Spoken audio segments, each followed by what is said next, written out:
Welcome, everybody. Thank you for tuning in. Here, we aim to dissect poems, explore their hidden depths, and connect them to the world around us. I'm Gina. And I'm Ben.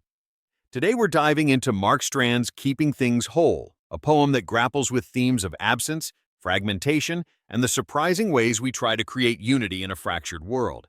Let's start by hearing the poem itself. In a field, I am the absence of field. This is always the case. Wherever I am what is missing. When I walk, I part the air, and always the air moves in to fill the spaces where my body's been. We all have reasons for moving. I move to keep things whole. Powerful stuff, right? The simplicity of the language is deceptive. It almost feels like a riddle, this idea of being the absence of something. What struck you initially, Ben? The paradox of presence and absence, definitely.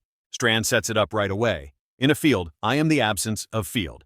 He's there, physically present, yet he defines himself by what's not there, by the void he creates.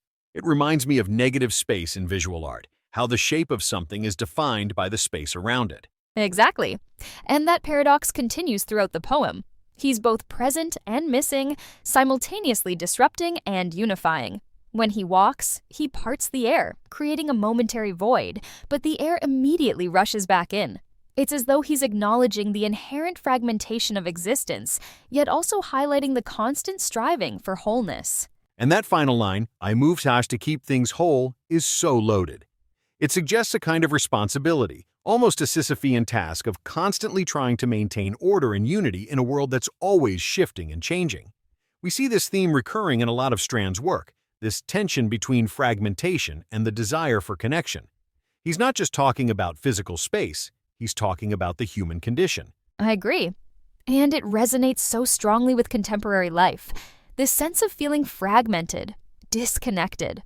We're constantly bombarded with information, moving from one thing to the next, always searching for something to make us feel whole. Strand's poem captures that feeling perfectly.